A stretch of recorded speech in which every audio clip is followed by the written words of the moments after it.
দেবাংশীর দিদি মানে আমার দিদির মেয়ে সঙ্গীতা, ও পিহু, ওকে পিহু বলে ডাকে।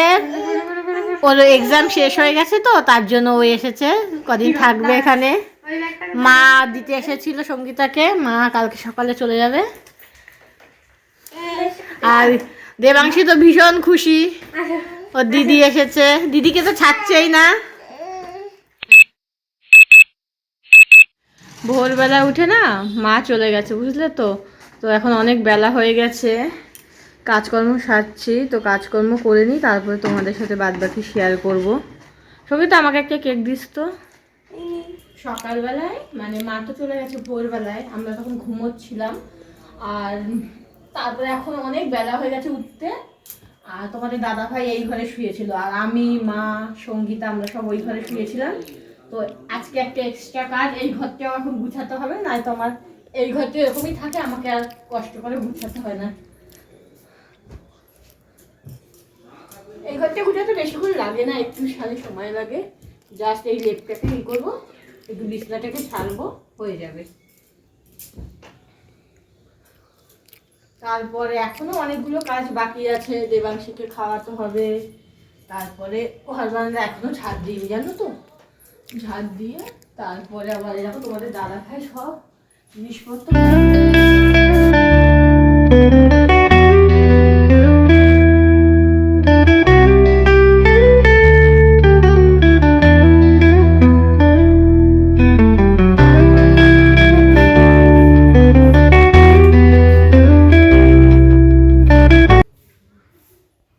কালকে রাতের কতগুলো বাসন আছে, তো বাসনগুলো ধুয়ে নিই আগে, তারপরে তো রান্নাঘরে যেতেই হবে। আমি হাসছি কেন বলো তো, ওদিকে দেবাংশীর বাবা দেবাংশীর সাথে খুব খেলা করছে, তো ওইগুলো দেখেই হাসছিলাম। আর এই দেখো দেবাংশীর কালকে রাতের কয়েকটা কাঁথা আছে, সেগুলো একটু ধুয়ে মেলে দিই, তারপর রান্নাঘরে যেয়ে আবার তোমাদের সাথে কথা বলছি।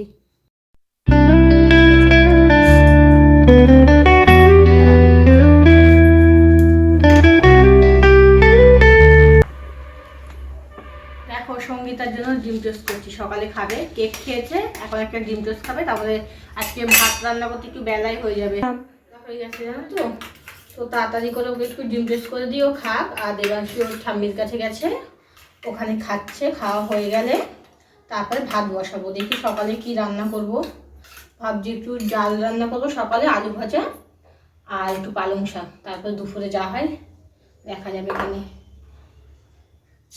সঙ্গীতা না সকালবেলায় ভাত বা ভারী খাবার যে কোনো কিছু খেতে চায় না, ও একটু হালকা খাবার বা দোকানের খাবার পছন্দ করে। আর ডিম টোস্টে না মানে খুব অল্প সময়ে তৈরি হয়ে যায়, আর খুব হালকা খাবারও না, খেলে তাও কিছুক্ষণ থাকা যায়। তো আমি যখনই খুব মানে তাড়াহুড়ো থাকে, হাতে কম সময় থাকে, তখনই কিন্তু আমি ডিম টোস্ট বানাই, বাড়িতেও বানাই আমি মাঝে সাঝে। তো আজকে সঙ্গীতা এসেছে বলে সঙ্গীতার জন্যই বানাচ্ছি। তো জানোই তো তোমরা আমার ভিডিওতে দেখো যে আমি সকালে ভাত খাই। তো দেবাংশীকে আগে, সরি দেবাংশী, সঙ্গীতা বসে আছে ওদের মধ্যে। না সঙ্গীতা, থ্যাংক ইউ বলবি না আমাকে একটু? কেন বলবো?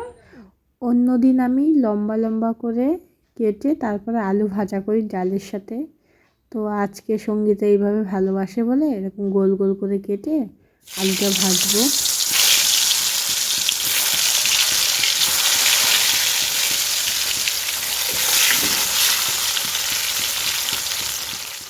দেখো আলু ভাজা হয়ে গেছে, আর বেগুনে আমি নুন, হলুদ আর চিনিটা মাখিয়ে রেখেছি, তো বেগুনটা ভেজে নিলাম। বেগুনটা আজকে সঙ্গীতা কেটে দিয়েছে। তারপরে ওকে জিজ্ঞেস করলাম কি ডাল খাবি, পেঁয়াজ রসুন দিয়ে মসুর ডাল খাবি না অন্য কিছু। ও বলে টমেটো দিয়ে টক ডাল খেতে ভালোবাসে, তাই ওর জন্য আমি টমেটো দিয়ে টক ডাল বানালাম। দেখো সবার জন্য ভাত বেড়েছি। এবার দেবাংশীর পাপা আর সঙ্গীতাকে খেতে দিয়ে দিয়েছি। সকালে ওরা দুজন খেয়ে আগে উঠুক, তারপরে কিন্তু আমি খাওয়া দাওয়া করবো। এই দেখো আমার খাবারটাও কিন্তু আমি বেড়ে নিয়েছি। পিহু কি করছো? হচ্ছে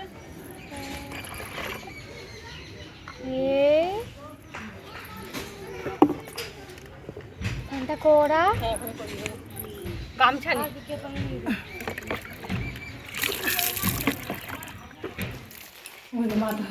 সরে যা সরে যা।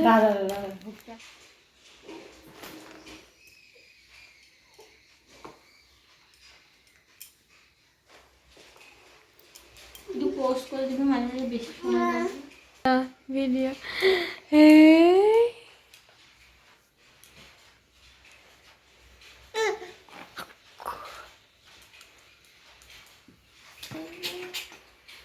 দেখো দেবাংশীর বজ্রেশনটা আমি বের করতেই পারছি না, পুরো ভেতরে জমে গেছে। শেষে আঙুল দিয়ে বের করে তারপরে ওকে একটু হাতে পায়ে লাগিয়ে দিলাম।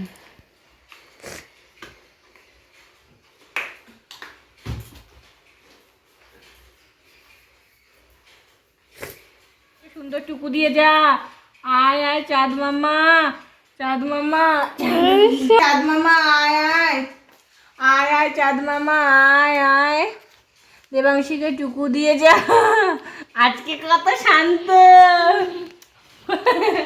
এবার ঘুম পাড়িয়ে দেবো।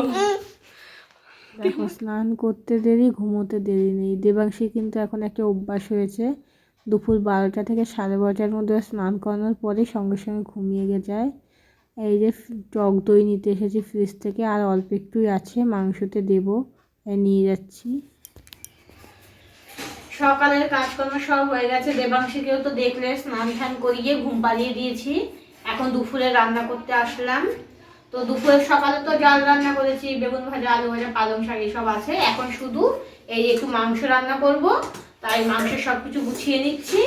তারপরে রাতে একটু রাইস করার ইচ্ছা আছে। তো দেখতে থাকো ব্লগটা, আশা করি তোমাদের ভালো লাগবে।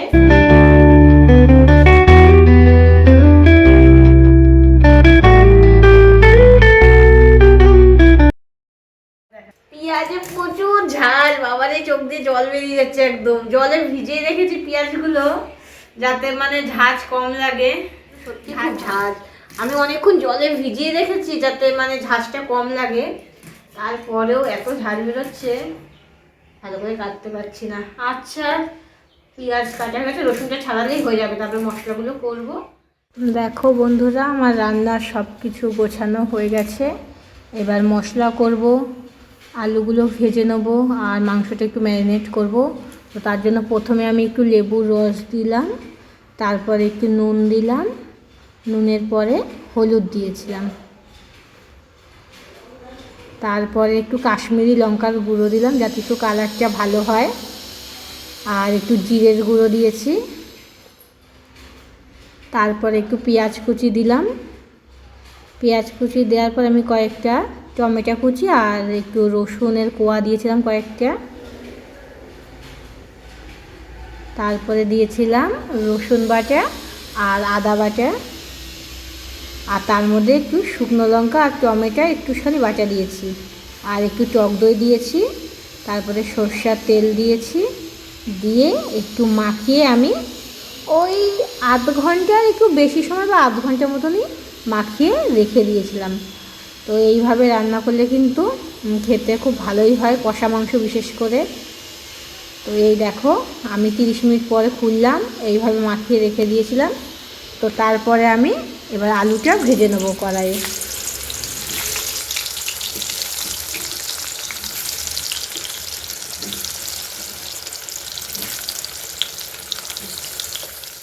দেখো আলু ভাজা হয়ে গেছে।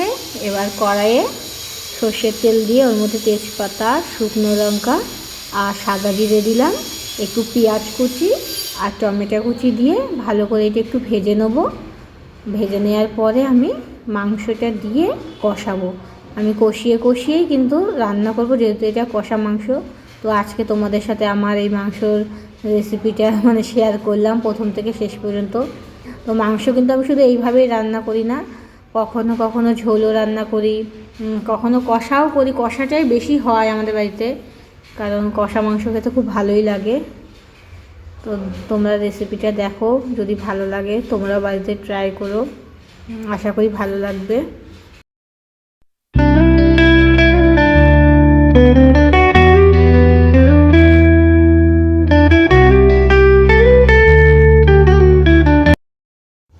মাংস কিন্তু কিন্তু 70% মতন রান্না হয়েই গেছে। এবার একটু এই ভাজা আলুগুলো দিয়ে আর একটুখানি কষাবো, কষিয়ে তারপরে কিন্তু নামিয়ে রাখবো। তো তাহলেই হয়ে যাবে আমার কষা মাংস রেডি। অল্প কটা মাংস বেরিয়েছে, এগুলো একটু মেজে নিই, তারপর স্নান করে পুজো দেবো, তারপরে খাওয়া দাওয়া করবো। দেবাংশী তো ঘুমিয়েছিল, ও উঠে পড়েছে। ও এখন গেল মানে দাদুর কাছে, দাদুর সাথে একটু খেলা করবে, তারপরে খাবারটা দিয়ে তারপরে স্নানে যাবো। তো বাসনগুলো তাড়াতাড়ি করে মেরে ফেলি। আজকে সব কিছু অত তুলতে পারিনি, তাও অনেকটাই তুলেছি, কারণ সঙ্গীতা রয়েছে তো অনেকটা হেল্প করেছে। তো তোমাদের সাথে তার জন্য ভিডিওগুলো সম্পূর্ণ মানে শেয়ার করতে পারছি অনেক কিছু। আচ্ছা আমি কাজটা তাড়াতাড়ি করে ফেলি, হ্যাঁ, আর দেরি হয়ে যাচ্ছে অনেক।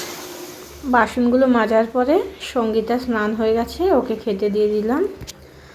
তো খাওয়া দাওয়া করে নিই, তারপরে আমি আবার দেবাংশীর বাবার জন্য ভাত বেড়ে রাখবো। দেবাংশীর বাবা কালনা গেছে, আসতে দেরি হবে বললো।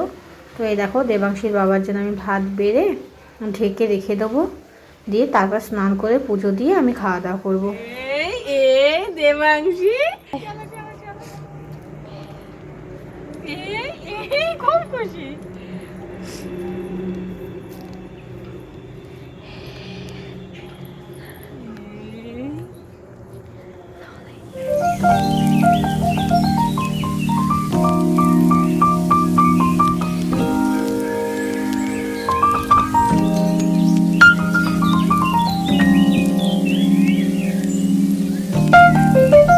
এখন কিন্তু বিকেলবেলায় দেবাংশী, সঙ্গীতা, আমি একটু ছাদে আসলাম।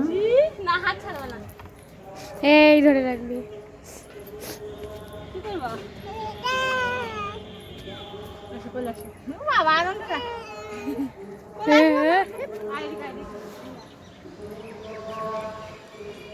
তো এখন আমি জামা কাপড়গুলো তুলে নিই, তারপরে এদিকে দেখো দেবাংশী একটু বিকেলবেলা সোয়েটার পরে মুক্তি কাকিমার সাথে ঘুরতে বেরিয়ে গেছে। তো বন্ধুরা দেখো জামা কাপড় তুলে এনেছি, এবার এগুলোকে ভাঁজ করছি। ভাঁজ করা মানে হয়ে গেলে সন্ধ্যা দেবো, তারপরে আজকে টিফিন কিছু বানাবো, বানিয়ে তারপরে মানে ব্লগটা মানে অত কিছু আজকে দেখাবো না, কারণ তাহলে খুব বড় হয়ে যাবে ভিডিওটা। জানি না কতটা বড় হয়ে গেছে, সব কিছুই তো তুলেছি, অনেকটাই বড় হয়ে গেছে। আজকে আর সন্ধ্যাবেলায় কিছু টিফিন বানাইনি। দেবাংশীর বাবা অম্বিকা কালনায় গেছিলো, ওখানে থেকে সঙ্গীতার জন্য একটা বার্গার এনেছিল। আর এই দেখো রাত্রিবেলায় আমি আজকে যখন মাংস রান্না করেছিলাম তখন কয়েকটা সলিড মাংসের পিস রেখে দিয়েছিলাম, তো সেইগুলোই মানে কুচি করে কেটে তার সাথে ক্যাপসিকাম, গাজর, কাজু, কিশমিশ আর বিনসটা শুধু ছিল না, বাদ বাকি সব কিছুই ছিল। অল্প করে রাইস করব, ওদের একটু ওই যে মাংসের তরকারি আছে, আর খাওয়া দাওয়া করবো সবাই। ওই বাড়িতেও দেবাংশী ঠাম্মি ওদের দেবো সবাইকে। তো আমার বেশ ভালোই লাগে এরকম শীতকালে বেশ নানান রকমের খাবার করে খেতে। তো সঙ্গীতা এসেছে বলে আজকে করলাম, এর আগের দিন মা ছিল তখনও করেছিলাম। তো মাংসটা কেউ হয়তো দেয় না, আমি দিয়েছি। দেখো দেবাংশীর বাবার কত শীত লাগছে, কতগুলো পড়েছে। তো বলছে আমি রাইস খাবো না, আমাকে ভাত আর একটু কষা মাংস দাও। তো ওই দিয়ে দেবাংশীর বাবা খেলো, রাইস খায়নি। আর আজকে ভিডিওটা এখানে শেষ করলাম। বাই বাই বন্ধুরা সবাই।